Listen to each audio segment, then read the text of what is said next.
එහෙමයි. මේ කියන එකක්වත් කියන තරම් සුන්දර නැහැ. අමාරුයි මහන්සි එපා වෙනවා ඇත්ත.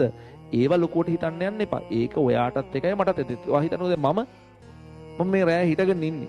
හරිද? මම ඊයේ දවස් මාත් පන්ති කළා. ඊයේ පේපර් ඩිස්කෂන් එකේදී 7:00මාරයි. අද ඩිස්කෂන් එක ගොරෝන් නිසා නැවතුනේ 7යි නවත්තද. මම එතකම හිටගෙන හිටියේ. මම දිගටම හිටියා. දවස් පන්තිකුත් කරාන. හරි හෙට දවස් මට පන්ති. අනිද්දාත් පන්තිද? මේ මගේ රස්සාවත් එක්ක මට තියෙන වක්කීම. අනාගතේ ඔයාගේ රස්සාවත් එක්ක ඔයාට එන වක්කීම් ටික. ඒතර ඔයාගේ රස්සාව නොවුනට ඔයාගේ ඉගෙන ගන්න එකත් මේවල රස්සාවගේ තමයි. ඒතර ඒක ඇතුලේ දැන් මේ හිතන් ඉන්නේ මේ ඔය ඉඳන් ඉන්නවට වඩා අමාරු හිතන් ඉන්න එක. හිතන් ඉඳලා බැලුවා නම් තේරෙන්න ඕනේ. ඒ කියන්නේ. නමුත් අර අපි ඒකට මනසින් අනුගත වුණාම මේක ලොකු ප්‍රශ්නයක් නේද? මට මේක ඇතුලේ ඉන්නකොට එහෙම අමාරුවක් නැහැ. එළියට ගත්තාම නිකන් හිටන් ඉන්නකොට අමාරුයි. මම මේක මනසින් මේකත් එක්ක ජීවත් වෙද්දී අවුලක් නැහැ. ඔයා මේ ලොකු ඩ්‍රීම් එකක් සඳහා යන්නේ.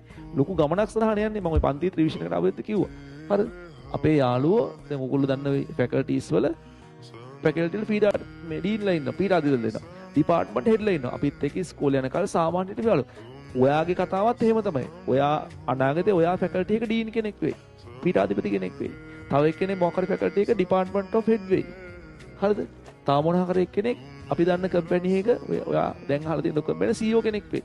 හරි? තව මොකක් කරේ තැනකදී තව ඒ තැන් වලට යයි. හරි? එහෙම තමයි මිනිස්සු යන්නේ. මේ එක මනුස්ස එක පාට නිකන් ඉඳලා එක පාට පොඩි කාලේ ඉඳන්ම හින අර අපි කියන්නේ බෝන් ටැලන්ට් එකේ මුලට එන්නේ නැහැ. බෝන් ටැලන්ට් එක තියෙනවා හැමෝටම. ඒකට තව දේවල් ඇඩ් වෙන්න ඕනේ.